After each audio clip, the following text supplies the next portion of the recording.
Vítajte v BetClick TV. Tak ako po minulé týždne, aj tento týždeň máme pre vás pripravené 3 tipy. Tutovkou tohto týždňa je pre nás jednoznačne zápas Liverpoolu, ktorý na domácej pôde v úvodnom kole privíta Sunderland a veríme, že Liverpool vstúpi do sezóny silným výkonom a podarí sa im Sunderland jasne poraziť. Druhým tipom je pre nás zápas Schalke, ktoré privíta na domácej pôde Kolín. Obidva týmy dostali v prvom kole debakel a veríme, že Schalke sa z toho spamätá a dokáže zvíťaziť v polčase a aj v zápase. Je tam lákavý kurz 2,4, takže nemáhajte a vsaďte si. Posledným tipom je pre nás zápas Galacticos Realu proti Barcelone.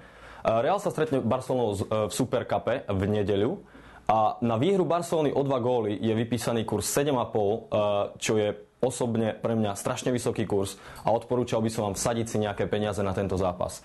Takže, ak si myslíte, že niektorý z týchto tipov bude výherný, nezabudnite si vsadiť a uvidíme sa budúci týždeň. Ďakujem.